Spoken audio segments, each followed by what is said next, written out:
Hello മക്കളെ, ദാടെ ഈ question നോക്കിക്കേ, ഒരു സിമ്പിൾ ക്വസ്റ്റ്യൻ ആണ് കേട്ടോ. Which of the following pairs of organelles does not contain DNA? ഈ കൊടുത്തിരിക്കുന്ന ഓപ്ഷൻസിൽ ഏതൊക്കെയാണ് അല്ലെങ്കിൽ ഏതൊക്കെ ഒരുമിച്ച് വരുന്ന പേഴ്സിനാണ് എന്ത് DNA ഇല്ലാത്തതെന്നാണ് ചോദിക്കുന്നത്. അപ്പോൾ നമുക്ക് അറിയാം DNA ഉള്ള സെൽ ഓർഗനൽസ് ഏതൊക്കെയാണ്? നമ്മുടെ ക്ലോറോപ്ലാസ്റ്റും അതുപോലെ നമ്മുടെ ആരുമാണ് മൈറ്റോകോൺട്രിയയാണ് അല്ലേ.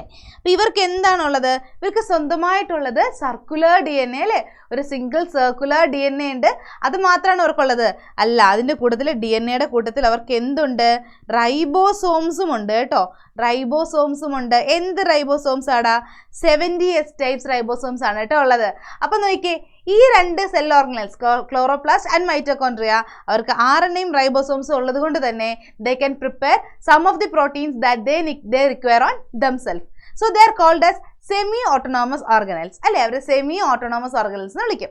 അപ്പോൾ ഇതിൽ ആർക്കൊക്കെ ക്രോമസോംസ് ഇല്ല അല്ലെങ്കിൽ ഈ DNA ഇല്ല എന്നാണ് ചോദിക്കുന്നത്. അപ്പോൾ നോക്കിയാലോ, ഫസ്റ്റ് ഓപ്ഷൻ നോക്കിയേ, ക്ലോറോപ്ലാസ്റ്റ് ആൻഡ് വാക്യൂൾ ആണ് പറഞ്ഞിരിക്കുന്നത്. ഇതിൽ നമ്മുടെ വാക്യൂളിന് ക്ലോറോപ്ലാസ്റ്റ് ഇല്ല, കറക്റ്റാ. പക്ഷെ നമ്മുടെ ക്ലോറോപ്ലാസ്റ്റിന് എന്താ പറയുക, DNA ഉണ്ടല്ലോ. അപ്പോൾ അത് തെറ്റിപ്പോയില്ലേ.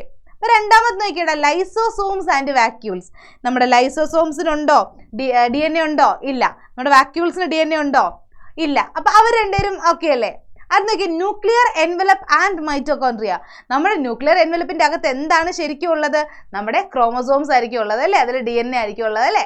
അപ്പോൾ ന്യൂക്ലിയർ എൻവലപ്പിൻ്റെ അകത്തുണ്ടോ? ഇല്ല. നമ്മുടെ മൈറ്റോകോൺട്രിയക്കകത്ത് നമ്മളിവിടെ പറഞ്ഞതുപോലെ എന്തുണ്ട്? അവർ സെമി ഓട്ടോണോമസ് ആണ്. അതുകൊണ്ട് തന്നെ അവർക്കും DNA ഉണ്ട് കേട്ടോ.